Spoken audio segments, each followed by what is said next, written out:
Muy buenas tardes. Voy a dar algunas indicaciones generales antes del inicio de este evento. Dado que estamos en una transmisión virtual, dependiendo de la estabilidad de la señal de Internet, por lo que ante la eventualidad de que a algunos de ustedes participantes presentara problemas de conexión, deberán volver al link y refrescar. La emisión se les volverá a cargar. Asimismo, les indico que todas las presentaciones y videos están disponibles en la página del posgrado www.uned.ac.cr /inclinada Durante las presentaciones podrán trasladar sus consultas a los panelistas mediante el chat. Allí la persona encargada las dirigirá a los expositores. Solicitamos mantener los micrófonos apagados.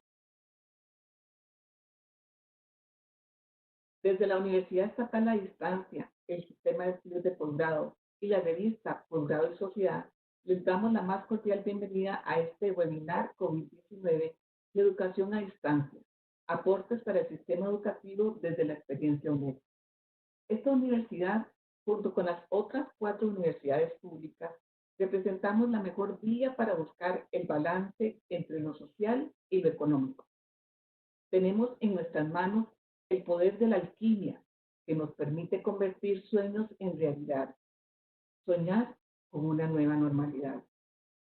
Es por ello que nos hemos dado la tarea para conjugar los saberes de expertos en diferentes áreas del quehacer educativo.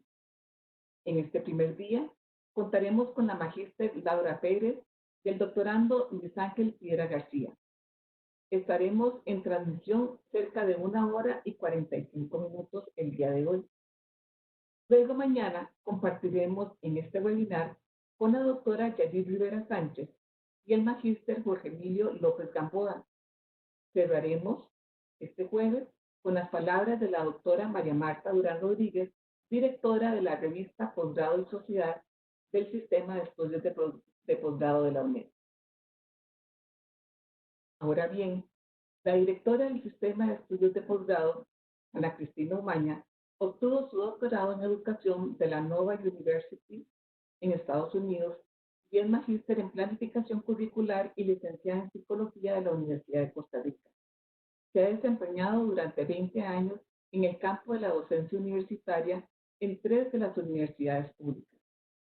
Fungió como coordinadora del programa de diseño curricular de esta universidad y actualmente es coordinadora del doctorado en educación de la UNED. Les dejo con la bienvenida de la doctora Ana Cristina Umaña.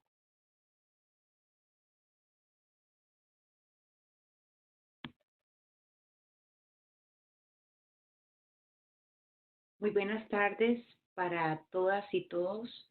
Un caluroso saludo. Bienvenidos a la UNED. Este es un espacio nuestro con 43 años de experiencia en lo que es educación a distancia. Nos sentimos en la obligación de poder, como lo decía mi compañera Beatriz Páez, aportar para construir una nueva normalidad. Hay un proverbio chino que dice que crisis es tiempo de oportunidad. Y yo quisiera que partamos de ese principio para pensar que ante situaciones, en este momento será el COVID-19, pero ante cualquier otra situación que se presente, podamos tener algunos elementos para que el modelo educativo en el que estemos participando y el sistema en general no se vea tan afectado y podamos seguir adelante con una labor tan digna como es la educación. Una de las grandes consignas que ha mantenido a nuestro país en este proceso a la altura, cuando hemos estado revisando lo que nos dice el ministro todos los días, nos han destacado que somos un pueblo educado. Y realmente yo creo que sí, todos contribuimos a ese proceso y todos somos parte de un sistema y fuimos estudiantes. Por lo tanto, para nosotros, desde la Universidad Estatal a Distancia, como nuestra casa de donde trabajamos y donde desempeñamos, desde el sistema de estudios de posgrado, en coordinación con la revista que tenemos de posgrado y sociedad, y en esta ocasión con el aporte de todos los posgrados de educación, nos unimos para poder compartir algunas de las experiencias que tenemos para trabajar en estos tiempos de crisis con los estudiantes. Evidentemente nuestra idea es brindar insumos que puedan ser utilizados y no descarto que si la experiencia tiene sus frutos y les parece a ustedes positiva, podamos realizar otros eventos de este tipo. También vamos a trabajar otros webinars enfocados en lo que tiene que ver con violencia, lo que tiene que ver con derecho del trabajo, con teletrabajo. Pero en este momento en el campo educativo quisiera promover que nos veamos como un espacio de construcción y que nos vean a todas las personas de la UNED como colaboradores desde una experiencia en la que contribuimos. Pero la construcción no es desde lo de la UNED, la construcción es desde la realidad de todos. Sean todos y todas muy bienvenidos nuevamente. Mi agradecimiento para los panelistas que nos van a acompañar durante estos 2 días y sobre todo mi agradecimiento para todas las personas que comparten hoy con nosotros, porque ustedes sensiblemente demuestran un interés por su quehacer, por su trabajo, y pues espero que la actividad sea productiva y siéntanse en confianza para darnos sus aportes, sus insumos, porque todos estamos aprendiendo y todos estamos mejorando. Muchas gracias.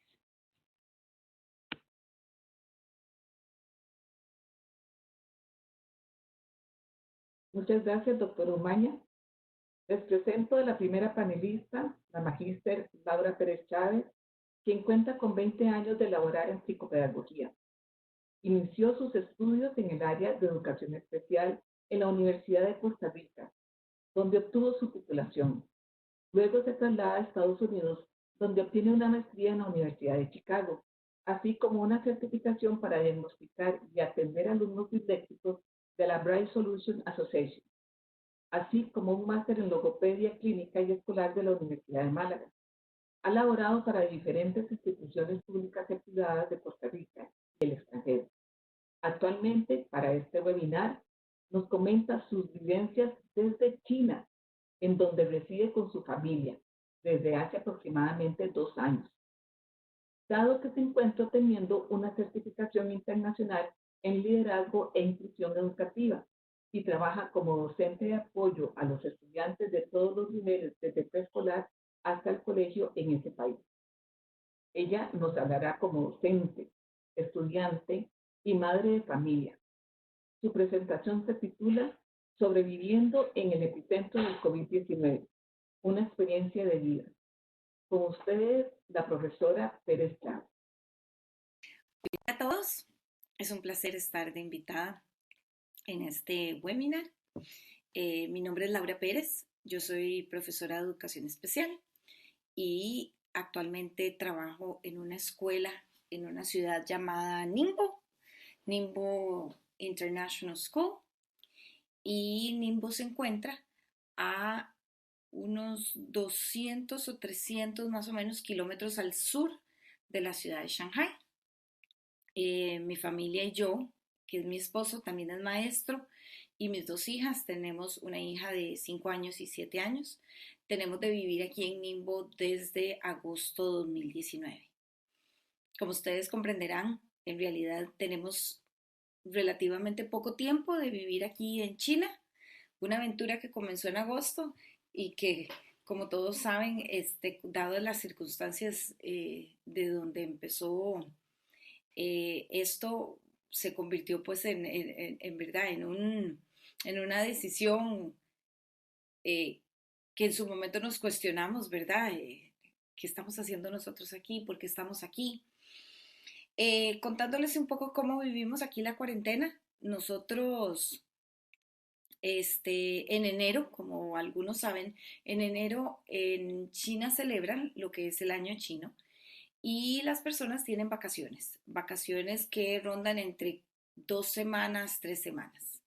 Nosotros fuimos a Costa Rica en diciembre, pasamos Navidad, Año Nuevo, regresamos, trabajamos 2 semanas de enero, las 2 primeras, y luego nos fuimos de vacaciones.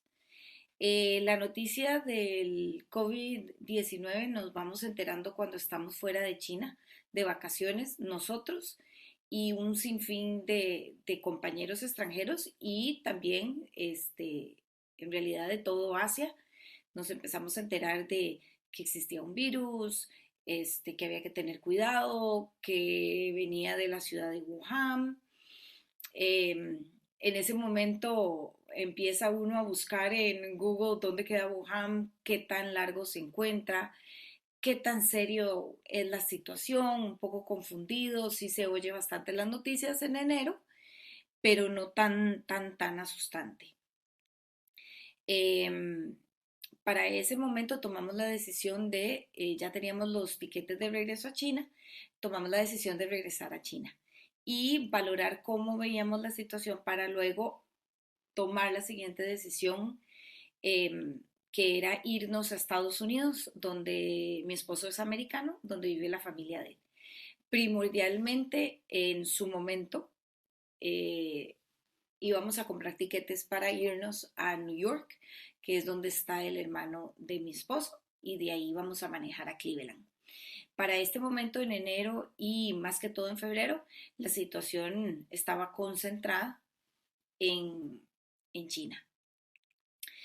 Eh, por razones que todavía me explico y no me explico, nosotros fuimos pocos, yo diría que pocos los costarricenses que decidimos quedarnos en China. Tuvimos contacto con el cónsul de Shanghai, el cual mandaba el memo, y las recomendaciones de los ticos que saliéramos de China. Em, para ese momento, la decisión de quedarnos aquí, lo que nos detuvo fue, estar navegando a aeropuertos con mis hijas de 5 y 7 años. Estar navegando a aeropuertos y también la incertidumbre de hacer un viaje tan largo. Curiosamente, digamos, en ese momento nadie sabía que la escuela había postergado su inicio, pero lo había postergado 15 días. Entonces en eso estábamos como varados, como dice uno, de hacer un viaje tan largo para luego después, como decía mi esposo, dar media vuelta y regresar porque retomó la escuela. Para ese momento también nos cuestionábamos si realmente en 15 días íbamos a volver a la escuela, más que todo por la salud y el bienestar de mis hijas, si era la decisión correcta.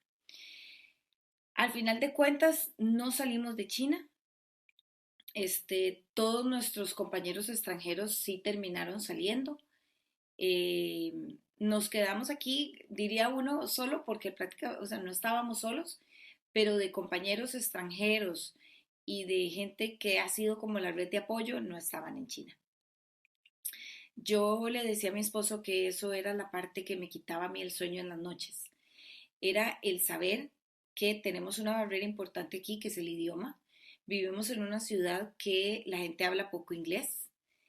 Entonces, yo le decía a mi esposo, ok, ¿me siento segura? Sí, me siento segura con las medidas que está tomando el gobierno, pero me quita el sueño que tenemos que irremediablemente siempre salir a comprar comida.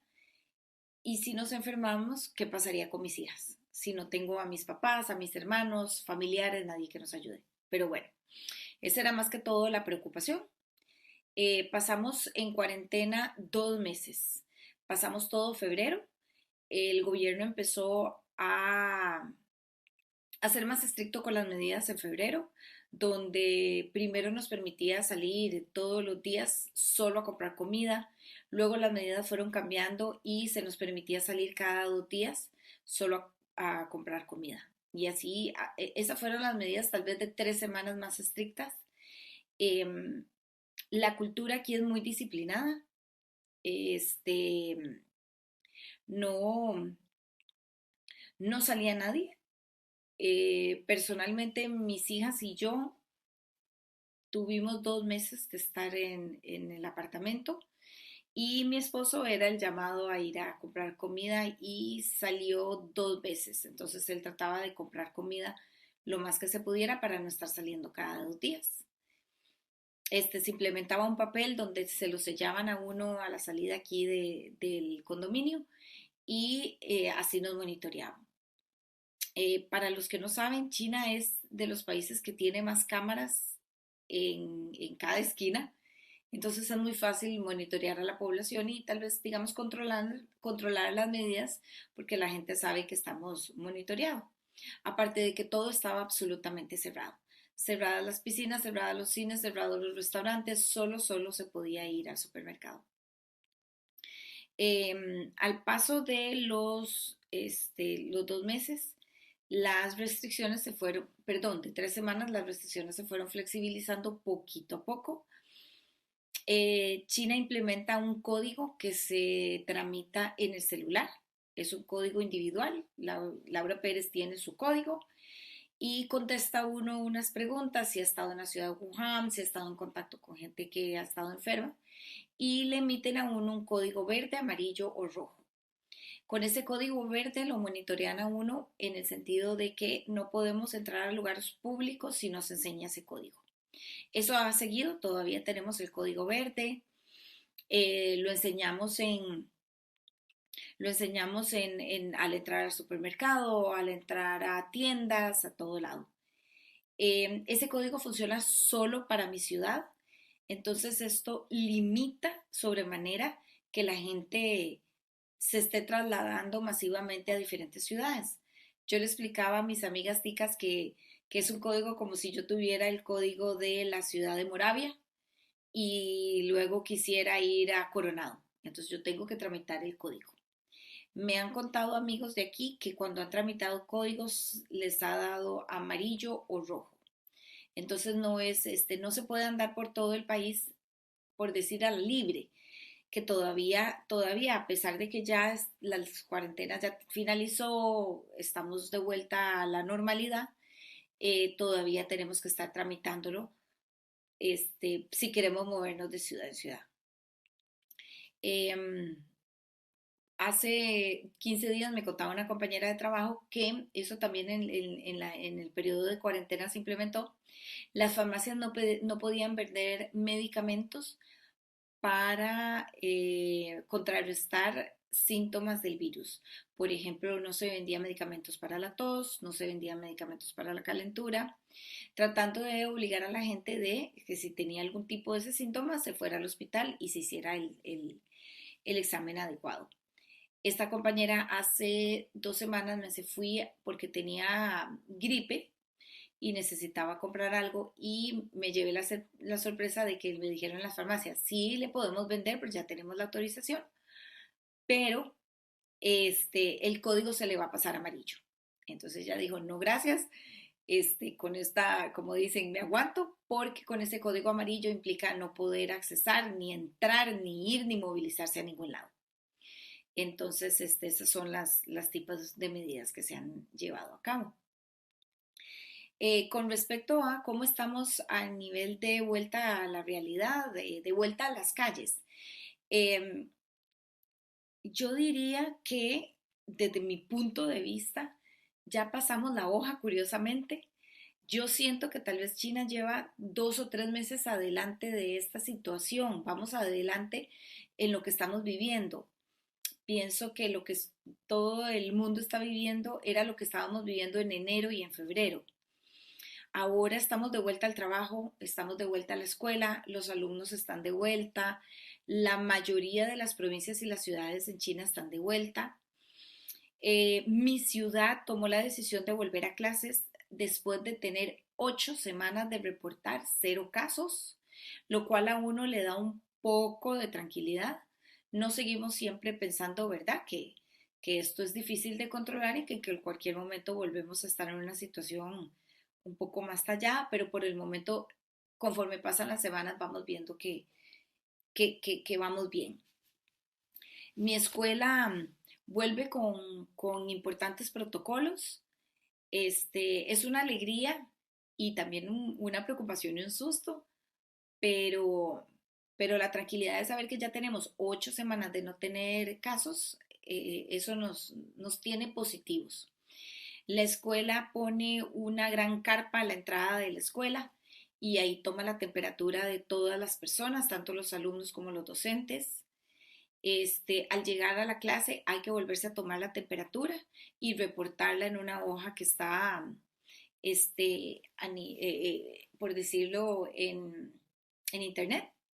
Y al mediodía también. Tanto los alumnos como los profesores tomamos la temperatura 2 veces al día y entendemos que esa hoja se le manda al Ministerio de Educación. Cualquier alumno que reporte este, calentura, se le refiere, se manda donde la enfermera y ahí la enfermera continúa con el proceso. Por el momento no hemos tenido ningún tipo de situación así. Ahora, el cambio grande, por decirlo así, es que estamos entrando al verano. Las temperaturas están bastante altas. El otro día estuvimos a 32 grados, entonces los profesores tienen que esperarse a que los alumnos se enfríen un poco porque de pronto tienen una temperatura que los alumnos dicen, no, yo me siento bien, es que tengo mucho calor. Pero bueno, esos son, como dicen, cosas que nos pasan que por dicha por el momento nos da risa. Los alumnos, bueno, aquí en China desde que empezó esto siempre se ha tenido como recomendación usar mascarillas. Me preguntaba una amiga en Costa Rica, pero es la ley, es parte de la ley. No, no es parte de la ley, pero es recomendación. Y culturalmente aquí, eh, lo que el gobierno recomienda se realiza. Entonces, siempre tenemos que andar con mascarillas. En la escuela los niños andan con mascarillas, los profesores damos todo el día las clases con mascarillas. Es difícil, es difícil para los que ya están teniendo su experiencia con andar mascarillas todo el día y dar clases. Es complicado, a veces yo siento que me ahogo, entro a mi oficina, me bajo la mascarilla y respiro. Em, pero bueno, se sigue adelante, estamos contentos de estar de vuelta en la escuela, de estar enseñando, de que los alumnos hayan vuelto. Los papás tienen prohibido la entrada a la escuela, pueden recoger y retirar a los alumnos en esa carpa que les digo que está al inicio de la escuela. En un inicio se cuestionaron si dejaban entrar los buses, al final se dieron cuenta que la logística de entregar o de acomodar a los alumnos en los buses afuera en la calle era bastante complicada y peligrosa. Se dejó entrar solo los buses, los choferes con mascarilla. La otra medida que se realizó en el momento que ingresamos a la escuela fue hacerlo, perdón, escalonado. Ya podemos tener, esta es la 4ª semana que estamos funcionando. Empezaron con los alumnos de 5º y 4º año y ellos estuvieron una semana donde la escuela valoró protocolos, rutinas. Luego ingresaron el resto de los años del colegio. La semana siguiente ingresó los alumnos mayores de la escuela primaria, 6º, 5º, 4º. Luego ingresaron 1º, 2º, 3º. Y esta semana ya nos anunciaron, preescolar todavía no ha regresado, pero ya nos anunciaron que el 11 de mayo, que es el lunes, ingresan los alumnos de preescolar, que es el reto más grande porque son alumnos en mi escuela tenemos niños de 2 años a 5 años. Entonces, ahí había la gran incertidumbre de son alumnos que tienen que usar mascarilla. Es difícil que un niño de 2 años ande la mascarilla. Con un clima que ya se está calentando bastante, entonces sí va a ser un reto importante.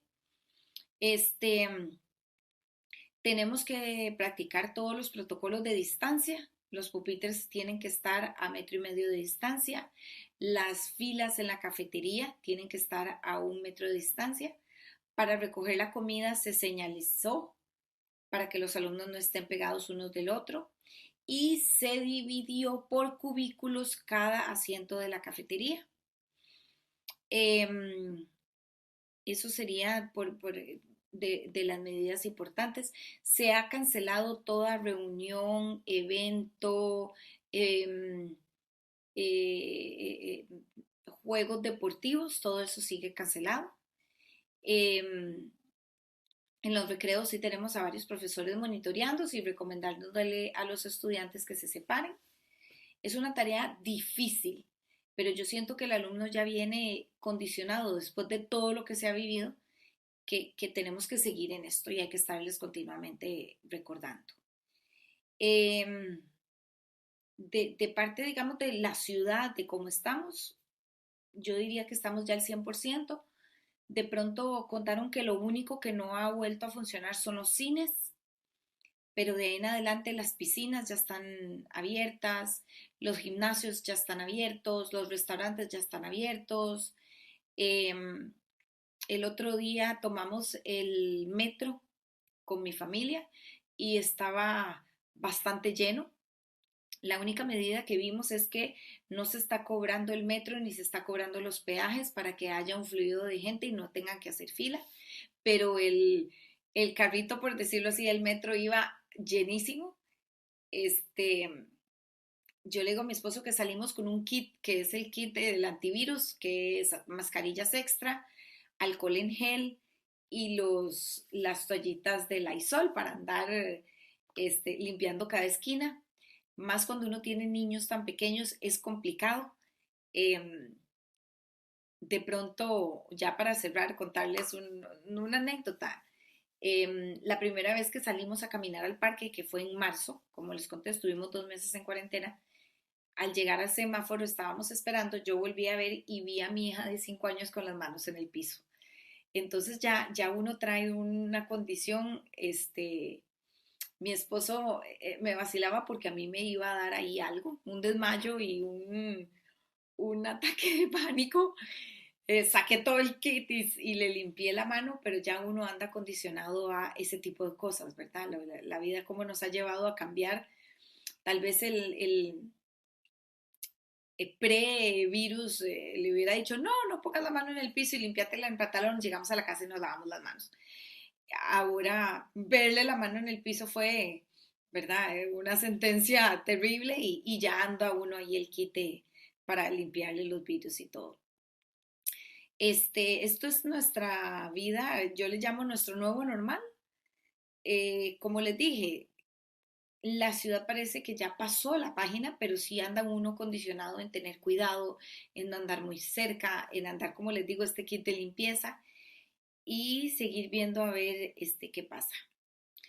Les agradezco mucho el tiempo dado de escucha de nuestra experiencia aquí y muy contenta de escuchar las noticias de Costa Rica.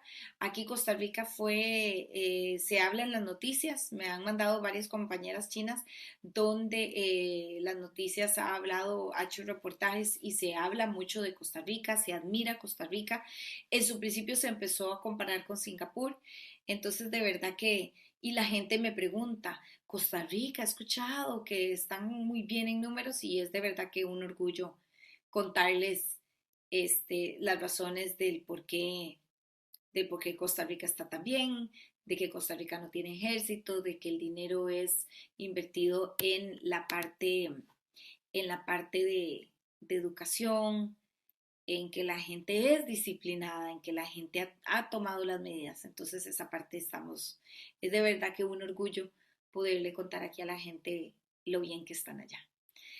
A todos un abrazo muy cálido, que estén muy bien y esperamos eh, poder visitar nuestro amado país pronto. Que estén muy bien.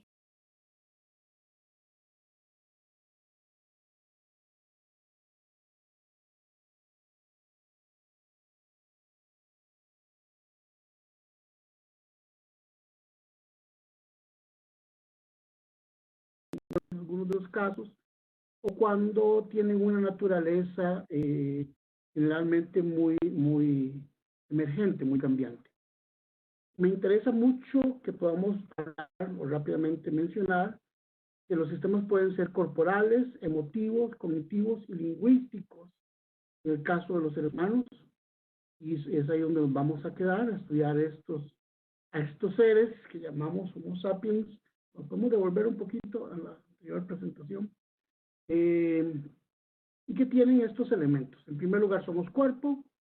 En segundo lugar, somos emociones, evolutivamente primero cuerpo, evolutivamente emociones. En segundo lugar, cognitivos, desarrollo evolutivo a partir de cierto momento en nuestras especies anteriores, y lingüísticos. No podemos salirnos de ese espacio. Tenemos que hablar de homeostasis, como aquel fenómeno en donde podemos decir que estamos en estabilidad. Y hay dos teorías, quiero rápidamente contarles. La teoría homeostática tradicional de la cibernética de primer orden, en donde se parte de que los sistemas todos están en equilibrio, y cuando hay algo que rompe el equilibrio, entonces hay que ver cómo se hace para recuperarlo. Y la segunda teoría, que es la de la cibernética del segundo nivel, nos dice que los sistemas originalmente ya están desequilibrados y que tenemos que hacer cosas para, esfuerzos para volverlos al equilibrio de manera temporal. La segunda teoría es con la que ahora podemos analizar lo que está sucediendo, es la más desarrollo ha tenido en los últimos años, a partir de que los seres humanos creemos que tenemos una estabilidad, pero en la vida real esta estabilidad no es ni permanente, ni constante, ni necesaria. La crisis, que es un recurso de los sistemas para cambiar, puede ser relacionada con aspectos como lo que tenemos ahora del COVID-19. La entropía es cuando la crisis ha empezado a causar desórdenes y desgaste emocional, físico, energético, económico. Los sistemas entonces empiezan a sentirse abrumados o a no funcionar bien. Y se tienen que hacer esfuerzos negantrópicos para que en medio de la crisis los sistemas puedan estabilizarse. O sea, recurrir a hacer ejercicio, a conversar entre las personas, hablar sobre lo emocional, a leer, a tratar de conectarnos unos con otros por medios digitales, etc. La emergencia tiene que ver con la crisis y cuando el sistema negantrópico no logra desarrollar la suficiente habilidad para sostener la homeostasis, entonces surge algo nuevo. Casi siempre es un punto de cambio que puede ser bueno o malo. Y finalmente decir sobre esta teoría que es importante que para que analicemos todo esto que está sucediendo, romper aquella visión simplista del siglo pasado, de mediados del siglo pasado, de que A causa B. Cualquier fenómeno es causado por un montón de letras, posiblemente el abecedario, ni en español ni en chino nos alcanzaría para entender los elementos que concurren hacia la explicación de algún fenómeno. Ahora sí podemos pasar a la siguiente lámina. Tenemos que entender un segundo conjunto de elementos dentro de este marco de sistemas, que ahorita lo vamos a retomar, que las emociones son un conjunto de reacciones en forma de patrones que tienen que ver con hormonas y neurotransmisores. Es un asunto que acontece dentro del cuerpo. Yo tengo una emoción, tengo alegría. Hay un conjunto de hormonas y neurotransmisores que nos hacen un cóctel que nos hace sentirnos con la emoción de la alegría. Es una cuestión hormonal, es una cuestión de neurotransmisores. Por eso no existe ninguna inteligencia emocional, eso es un cuentazo.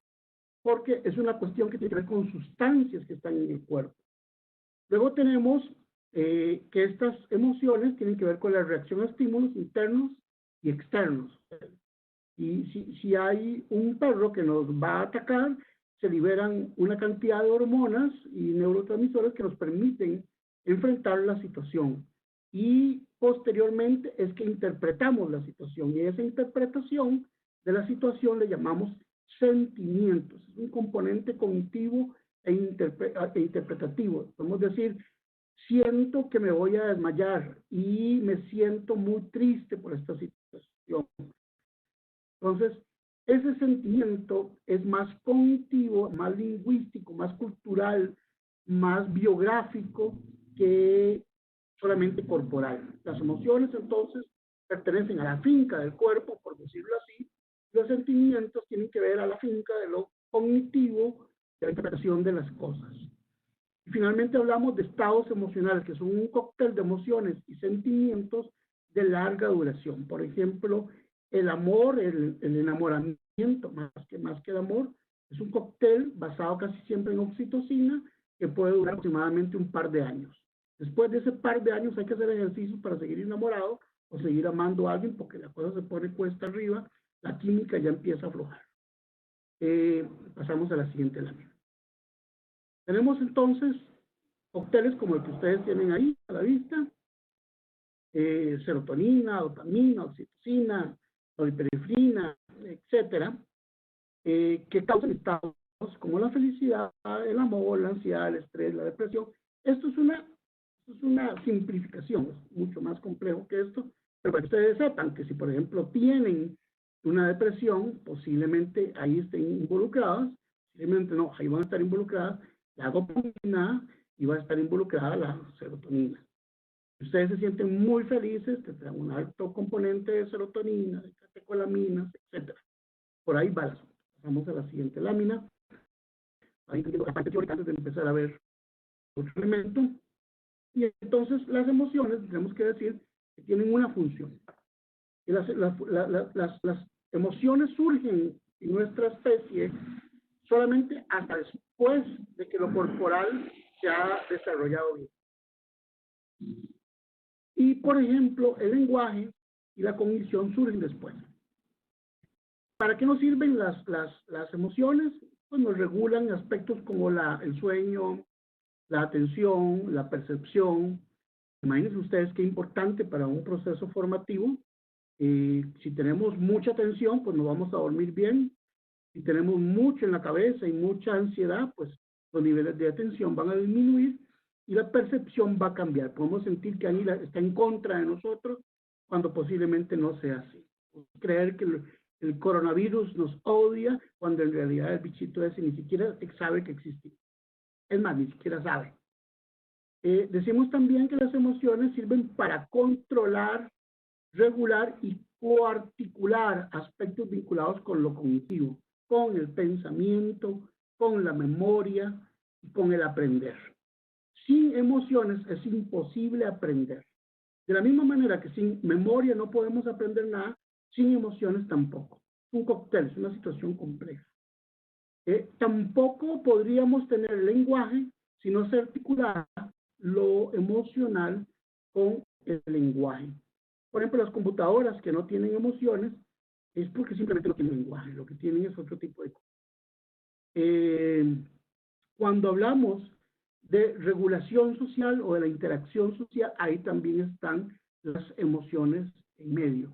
Por eso nos duele no poder estar con una persona, por eso sentimos alegría de no poder estar con una persona, etc. Las emociones tienen que ver profundamente con esto de la interacción social. Esto de que qué profesora más aburrida, qué profesor más tenso, y tiene que ver precisamente con eso.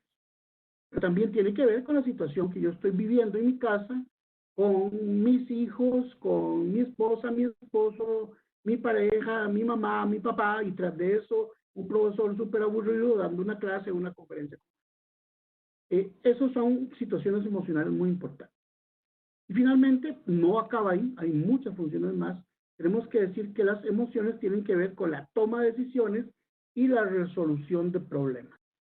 No es que hay que quitar las emociones para tomar decisiones.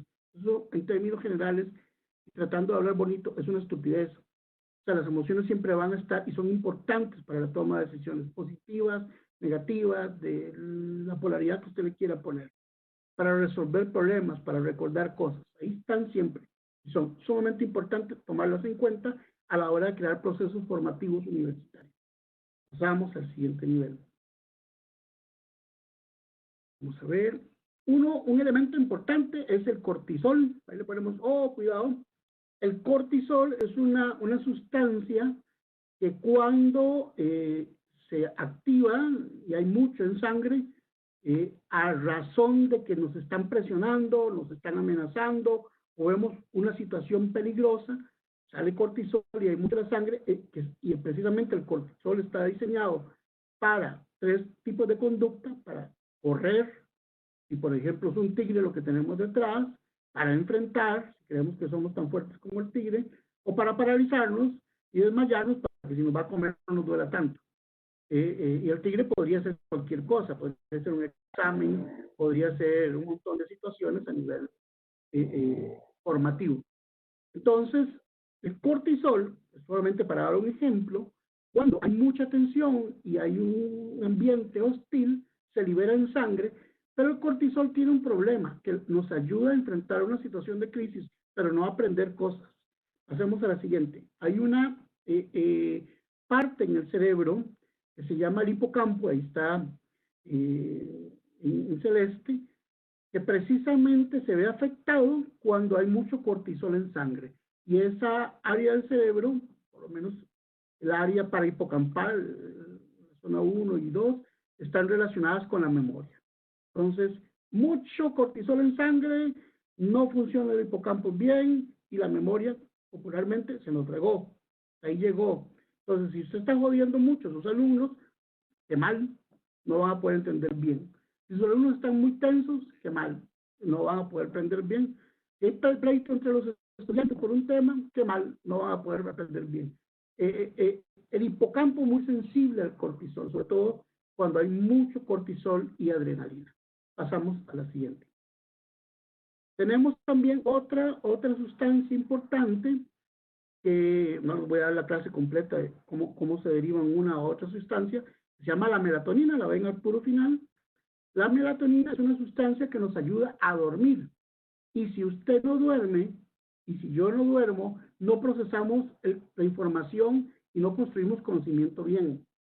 Entonces, las personas que dicen, voy a pasarla toda la noche estudiando para aprenderme bien esto, lo que están utilizando es la memoria a corto plazo, porque nunca va a llegar a memoria más profunda, porque la melatonina no se desarrolló bien. Como verán ustedes, la melatonina ocupa de la serotonina y es como un círculo. Después ustedes lo podrían ver en alguna otra descripción. Sin serotonina no hay melatonina, sin melatonina no hay serotonina y las cosas se nos puso feas. Por eso la gente va a las macrobióticas a comprar melatonina de plantas para ver si duermen. El cuerpo la produce naturalmente. Cuando hay condiciones de oscuridad, cuando hay condiciones de poco ruido o ningún ruido y cuando estamos descansando. Más melatonina, mejores sueños. Si no la hay, no dormimos bien. Y eso es una torta para el estudio. Y algo que estamos viendo en esta pandemia es de que la gente ha dejado de dormir bien. Se le confundió, se le enredó el ciclo del sueño. Y estamos viendo, por ejemplo, yo más de las 2 o 3 de la madrugada, que por cierto está muy buena en Netflix, podrían ver otras series, y me imagino que muchos de ustedes están viendo algunas otras series, pero estamos echando a perder el sistema que tiene que ver con el sueño, y posiblemente eso hace que estemos agotados durante el día. Pasamos a la siguiente. Ahí está la imagen del sueño, todo el mundo despierto, y ahí no hay un celular que estén viendo, pero posiblemente eso es lo que acontece en algunos hogares, con algunas cosas que les voy a decir así en secreto. Si no dormimos bien, no tenemos buen sexo. Entonces, piénselo nada más. Pasamos a la siguiente. El aprender entonces es un acto complejo, no es una cosa tan sencilla y las emociones están involucradas en todo esto que nosotros estamos haciendo. El aprender está articulado con el cuerpo, las emociones, con lo que estamos viviendo. Si estamos tensos, si en la casa no hay comida, si nos acaban de despedir del trabajo, es muy difícil que nosotros como docentes podamos seguir dando la clase de forma natural. Esto de pasarnos a lo digital por culpa de la pandemia en universidades presenciales fue tenso y todavía están en ese desarrollo. Yo lo digo como un testimonio porque yo trabajo en la UCR y nos ha costado. Pero también trabajo en la UNED y me he dado cuenta que la gente cree que no pasó nada, que siguen haciendo lo mismo, que no pasa nada, por eso siempre hemos hecho trabajo en línea todo el tiempo, pero no es cierto, porque las personas que están en sus casas no han estado encerradas como están ahora y no han generado tanta incertidumbre como lo están haciendo ahora. Hace poco hablé con 2 estudiantes de la UNED, uno de ellos que está deseando que termine todo esto porque no tiene cómo trabajar, no tiene comida, etc. Entonces la cosa se pone tensa. Imagínese usted que si usted se lleva mal con la suegra y la suegra está viviendo con usted, ¿qué nivel de tensión se puede estar haciendo? Aprender es un acto que es visual y corporal. Vamos a ver, no sé, hay gente en la UNED que todavía no ha entendido que la educación a distancia es un recurso importante, pero que tenemos que buscar elementos que nos acerquen a la persona. Los humanos estamos diseñados para ver rostros, para oler, para tocar, para sentir. La pandemia nos ha afectado eso. Y los dispositivos que tenemos a nivel de digitalidad tienen que estar relacionados con ver la manera en que podemos poner fotos, hacer conversaciones, generar intercomunicación entre los estudiantes que simulen o emulen de alguna forma la vivencia de vernos cara a cara como seres humanos normales. Los seres humanos no evolucionamos para vivir a distancia, evolucionamos para vivir presencialmente y cercanamente. Eso es un gran reto para la UNED en momentos también de crisis y de COVID-19. Y las emociones son muy importantes y tienen una relación directa y se coarticulan con la memoria. Si las emociones son negativas, como vimos hace poquito, la memoria no va a funcionar bien, no vamos a ver el porqué, no le vamos a ver lo interesante y esto se nos cayó. Vamos a estar dando mucha información, colgando muchos PDFs, haciendo un trabajito más o menos bien, pero si emocionalmente nuestros estudiantes están mal, incluso nosotros, el hecho pedagógico se va a ver afectado. Pasamos a la siguiente. Y ya caemos precisamente en el rostro del sujeto epistemológico, del sujeto que construye conocimientos, pero que está atravesado por la cultura, por lo biológico, por el cuerpo, por la situación, etcétera. Y aquí vemos una foto que a mí me llama mucho la atención. Yo no soy particularmente muy religioso, aunque soy teólogo. Precisamente creo que por eso no lo soy. Donde un chiquito le pregunta al papá, ¿qué tiene que ver con que papá se acaba de virus? O sea, ya recién muerto. Entonces te dice que por dicha Dios es mucho más inteligente que los hombres. Y le dijeron que el papá no sabía que era muy que la misericordia de Dios iba a ir más allá. Está dando consuelo, está dando apoyo.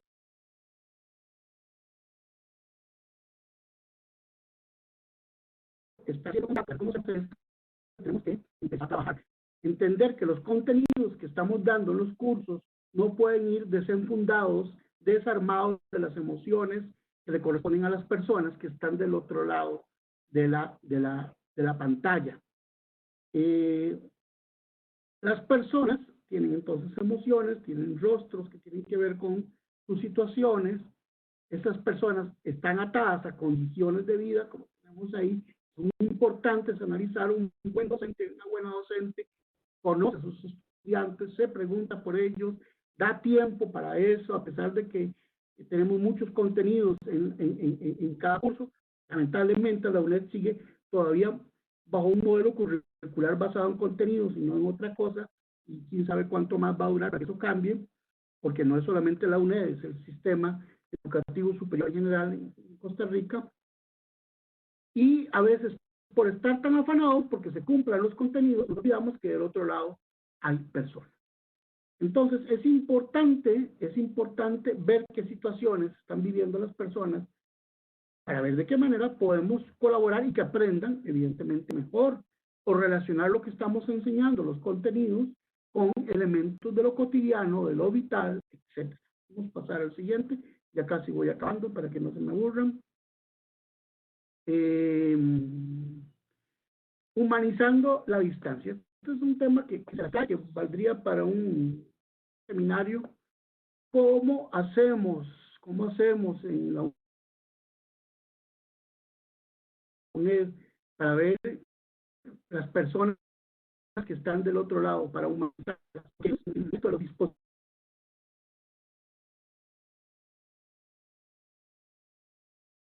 un Teams, Weber?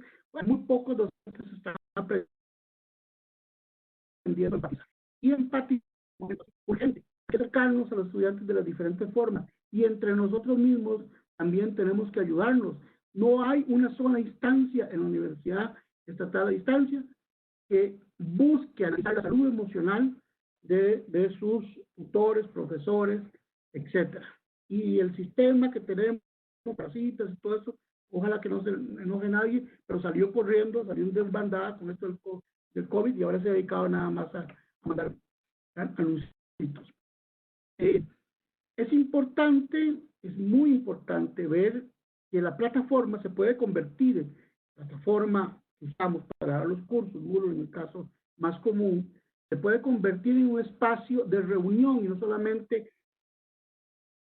para mandar materiales. Podemos hacer foros, podemos hacer comentarios, podemos hablar del tema, podemos utilizar recursos que nos permitan acercarnos a la parte humana del estudiante que está al otro lado del dispositivo que estamos trabajando, que llamamos plataforma. Cada sesión puede servir para conocernos más. Podemos pedirle, como hacemos en algunos de los cursos de psicopedagogía, a los estudiantes un currículum, pero un currículum de gustos, de talentos, de fotos divertidas, un currículum que hable de los estudiantes, no de lo que saben, o no solamente de lo que saben a nivel académico. Eso nos permite conocerlos, permite entender su enojo, nos permite entender por qué les está costando, y no se trata de facilitarles luego las cosas, es que utilizando esos recursos podemos de alguna manera, inclusive después decirles, mira, tu curso no lo ganaste, no ganaste esto, porque te faltó esto, tienes que mejorarlo de alguna forma, o porque entendemos que tu situación ha sido muy difícil. Cada contenido entonces puede ir más allá de lo intelectual y tenemos que ser muy conscientes de que la evaluación de los aprendizajes también nos puede servir para generar vínculos y no solamente para filtrar o para certificar. No sé si nos queda una última línea, si no ya voy cerrando acá. Vamos a ver.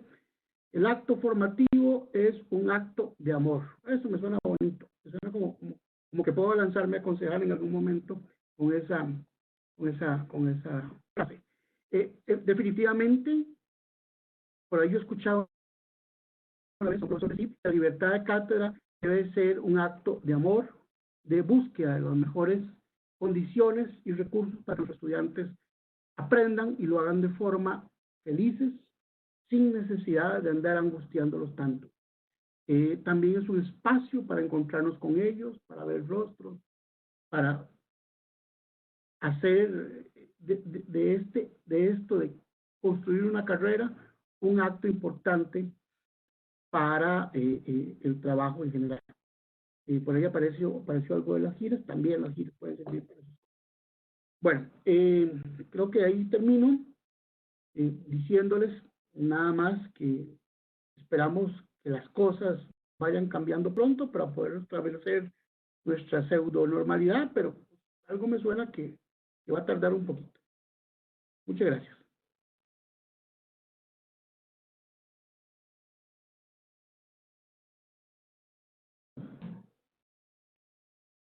Muchas gracias al doctorando Luis Piedra García. Me comunican que hay varias preguntas para responder. Sí. Le traslado los micrófonos a doña María Marta Durán. Ajá.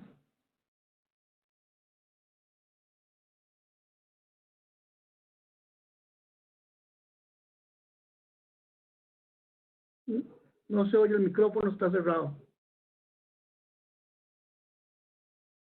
Eso. No, todavía no. Hay que volver a darle.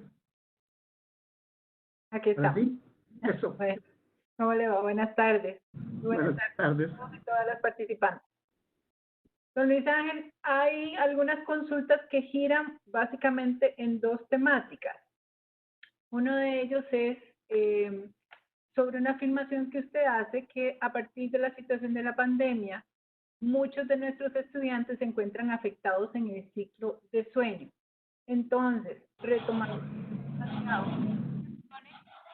¿qué implicaciones tiene eso para nosotros en nuestra condición de docentes? Por supuesto, para nuestros estudiantes, quienes están detrás de la pantalla, y qué podemos hacer. Esta es una primera inquietud. ¿Qué recomendaciones nos podría brindar? Si le parece, le hago las dos. Estoy integrando varias cosas ahí. El otro eje tiene que ver también en recomendaciones respecto a, si sabemos que en la situación actual la ansiedad y la incertidumbre son dos elementos muy presentes, ¿verdad? Generalizados, tanto en nuestros estudiantes como en nuestras familias, incluso en nosotros mismos, ¿verdad? No estamos exentos de esto. Y que tiene un impacto muy importante, por supuesto, en los procesos formativos. ¿Cómo podemos hacer para minimizar de alguna manera este impacto? Ok, vamos a ver. Sobre el primero, efectivamente, no solamente el estar dentro de las casas nos afecta el ciclo de sueño, porque la cantidad de luz que podemos recibir no es necesariamente lo mismo que si estamos afuera. En algunos de los casos hay gente que sus oficinas no tienen luz natural.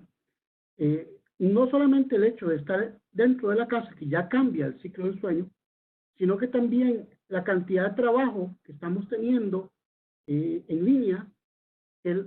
Hay varios estudios que demuestran que se ha aumentado. En algunos países incluso se ha calculado que ya es el doble. En algunos países, incluso como Costa Rica, se están dando cuenta en algunas investigaciones que los profesores y los estudiantes están utilizando la noche y altas horas de la noche para poder interactuar desde sus dispositivos, sobre todo porque se saturan en el día, creen que de noche es la mejor hora. Eso pasa como cuando tenemos horas pico, salen todos los carros y la gente agarra por los atajos, y al agarrar por los atajos la cosa es muy parecida, la ponen peor. Los ciclos de sueños también se vienen alterando porque tenemos mucho contacto con dispositivos como este, que pasan con una luz que no es natural y que afecta directamente todo el metabolismo relacionado con la melatonina. Ya se los decía antes. Y algunos de nosotros nos ha dado, lamentablemente, seguro para bajar un poco la ansiedad, por ver series o películas o leer, etcétera, en altas horas de la noche o en la madrugada. Mucha gente preocupada de noche que no está durmiendo bien, mucha gente que está comiendo mal, y eso afecta también los ciclos del sueño, y mucha gente que no está acostumbrada a dormir con tanta gente a la par, de un momento a otro está durmiendo con mucha gente a la par. O sea, hay una cantidad de situaciones que están afectando el sueño. Y al afectar el sueño, se afecta, como decíamos, la memoria, y el aprendizaje entonces tiende a disminuir. ¿Qué hacer? Higiene del sueño. Hay una serie de recursos que uno puede buscar en internet que se llaman higiene o profilaxis del sueño. Pegarse un bañito antes de acostarse, acomodar bien el cuarto para que sea un cuarto para dormir, interactuar antes y después de cierta hora, poner límites para no hacerlo más, levantarse a ciertas horas en la mañana, salir un poco, que sea el patio, respirar. A veces sirve inyectarnos una buena inyección de vitamina B, no voy a decir nombres o marcas para que no se le propaganda a nadie, pero hay muchas muy buenas. El cuerpo pues ocupa vitamina B o vitamina D y eso nos ayuda también a dormir. Ocupamos ejercitarnos un poco para que el sueño se dé, pero de noche se puede hacer un ejercicio fuerte, tiene que ser un ejercicio suave. Empezar a consumir alimentos adecuados para eso, si los hay. Y hay alguna recomendación que hay que hacer para las personas, y que también tiene que ver esto con la ansiedad y la incertidumbre, que podría ser que estemos viviendo cosas feas en la casa, situaciones de violencia, o no tener trabajo, o que se nos disminuyó los ingresos. Evidentemente la ansiedad, la incertidumbre van a atacar porque no nos van a dejar dormir. ¿Qué cosas se pueden hacer para disminuir la ansiedad y la incertidumbre? Uno, y el primer más importante elemento, es retroalimentarnos. De alguna forma empezar a hablar con la gente más cercana, contar nuestras emociones, no hacernos los poderosos, también abrazar, chinear a los que están dentro de la casa y sabemos que no tienen el coronavirus. Esta cuestión de no tocarnos, no vernos, casi que no hacer nada, no es normal en los seres humanos. La gente se puede morir de tristeza, de ansiedad. Entonces hagámoslos con los que se pueden dentro de la casa, y si estamos solitos, tenemos que aprender a abrazarnos a la distancia, con palabras bonitas, con ánimos, etc. Por ahí mandaban si el licor afecta. Efectivamente, el licor de noche no es muy bueno si se toma en grandes cantidades, y posiblemente si se descubre que el licor luego ayuda a dormir un poco, la gente lo sigue tomando en demasía hasta que ya cuando se pasa a cierto límite no nos ayuda a dormir, sino todo lo contrario. Hay toda una clínica que se ocupa hacer para chinearnos de noche y poner límites. Hay que hacer esas dos cosas, poner límites y la clínica del sueño. O sea, búsquenlo en internet, creo que lo van a encontrar como profilaxis del sueño o higiene del sueño. Dormir bien, buscar una cama donde podamos dormir bien, que el cuarto huela bien, que las cosas que tenemos alrededor no nos afecten, no tener el televisor prendido, ni el radio prendido. Esas cosas no funcionan. Muchas gracias, don Luis Ángel. En esa misma línea se suman dos elementos adicionales. Uno, el señalamiento de una persona, docente me imagino, que señala que está teniendo situaciones, por ejemplo, con algunos de sus alumnos, en donde los familiares, papá y mamá, trabajan. Entonces los niños están empezando a hacer sus trabajos, sus tareas y sus cosas tarde-noche, que si eso también tiene alguna implicación, y nuevamente, ¿cómo podemos como docentes de alguna manera apoyar y orientar a la familia también para este tipo de cosas? Y la otra consulta, aprovecho, se la hago de una vez, si nos podría brindar algunos ejemplos de cómo empatizar en el proceso formativo. Ok. Vamos a ver. Lo primero, definitivamente, si no lo hacíamos antes, vamos a tener que hacerlo ahora. Convertirnos en docentes de la familia. Si tenemos jovencitos o niños a cargo como alumnos, pues vamos a tener que pedir el auxilio de los padres, también ayudarles a ellos. Vamos a tener que informarnos más, aunque suene un poco extraño. Y algunos por ahí han dicho, es que yo no, a mí no me pagan para ser el psicólogo de la familia, y yo soy nada más el profesor. En estas condiciones vamos a tener que ser el buen profesor que también está interesado en la familia y de alguna forma ayudarles para que los hijos salgan adelante. Hace algunos años, como psicólogo, los psicólogos sistémicos veíamos un fenómeno interesante. Es que a la clínica, a la terapia, llevaban a los chiquitos para que los arreglaran. Aquí está el chiquito para que lo arregle, aquí está el jovencito para que lo cambie. Nosotros lo arreglábamos, entre comillas, hacíamos rectificación ¿cómo se llama? Un overhauling al mocoso y al adolescente, lo mandábamos para la casa, y en la casa se echaba a perder todo porque el sistema era el que había que mejorar. Entonces, de nada sirve muchas veces estar tratando de lidiar con poner límites a los estudiantes, con ayudarlos y hablarlos, si la familia no está colaborando. Es una cuestión sistémica, tiene que ver con toda la familia. Cuando ya tenemos personas más grandes, pues de alguna forma habrá que involucrar a la familia. Aunque tenemos estudiantes grandes, yo he tenido en un curso estudiantes que me dicen, involucrar a toda la familia. Yo les puse, por ejemplo, le hemos puesto a los profesores y su servidor un trabajo tan sencillo como ver una planta crecer o ver una fruta podrirse, sembrar algo que no han sembrado antes. Y eso ha sido muy interesante porque toda la familia pues ha interactuado en situaciones como esta. Y ahí estamos también metiendo un poquito lo de la empatía.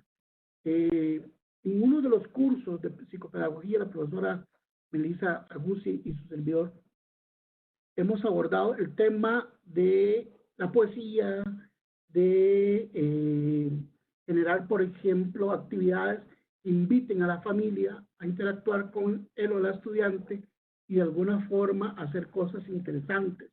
Tuvimos estudiantes que en su poesía nos hablaban del dolor que tenían por algún familiar o una situación difícil, etcétera. Eso es ser un poco empático, porque uno les devuelve entonces información o les devuelve algún tipo de respuesta que tome en cuenta lo que están contándole a uno. Por ejemplo, reunirnos, hacer de vez en cuando un foro para simplemente saber cómo se sienten, nos ayuda a empatizar, poner ejemplos propios de situaciones difíciles, para que la gente no crea que los docentes somos como inmortales o increíbles o superpoderosos. No todos somos como el ministro de Salud, ¿verdad? Hasta piñatas y que todo eso hace de la figura de él. Y estoy seguro que es una broma, seguro que también está pasando fe en algunas cosas. Pero nosotros podemos mostrar que somos vulnerables, que también nos está costando algunas cosas. Y decimos, bueno, compañera, compañero, mira, a mí también me costó eso, vamos a tratar de salir adelante juntos. Escribir cartas, a ponerles casos que los relacionen con la realidad que están viviendo en este momento. Y si tenemos recursos reales para poder ayudarles, pues hacerlo. Si están ocupando alguna cosa y conocemos a alguien que nos puede ayudar para atender esa necesidad y uno mismo si puede, pues también. Estamos hablando de una situación de emergencia, donde los docentes tenemos que aprender a amar más a nuestros estudiantes. Eso no quita calidad, no quita tampoco rigurosidad. Simplemente el ser empático nos ayuda a entender lo que le pasa a la persona para poder ayudarles todavía mucho más en el proceso formativo.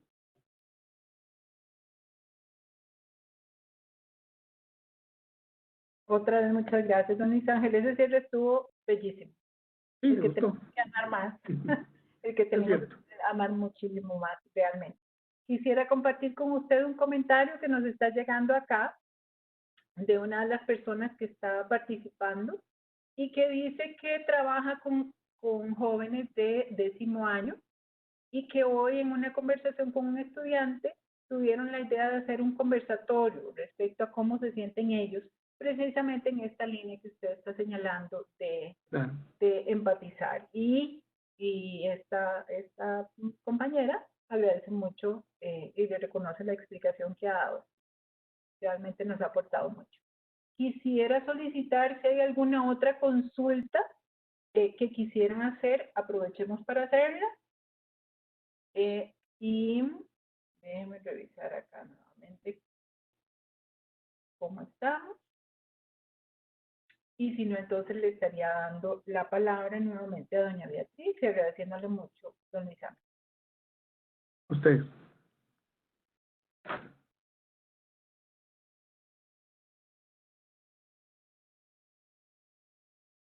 Bien, de esta forma damos por concluido este primer día de nuestro webinar. Les agradecemos a todas las personas su participación y que estuvieran conectadas durante todo este tiempo. A don Luis Ángel, muchísimas gracias, como todas las veces que nos ha enriquecido las participaciones y que ha sido invitado a las diferentes actividades del posgrado y de la universidad en general.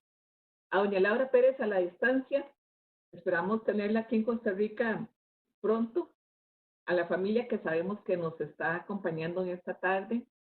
Los esperamos mañana a las 5 de la tarde, a la misma hora. Inviten a más gente para que más gente pueda compartir, enterarse, mejorar como persona, como profesionales, sobre todo como personas. Ser mejores personas ayuda a que nuestros estudiantes sean mejores estudiantes. Los esperamos entonces mañana a partir de las 5 de la tarde. Muy buenas tardes.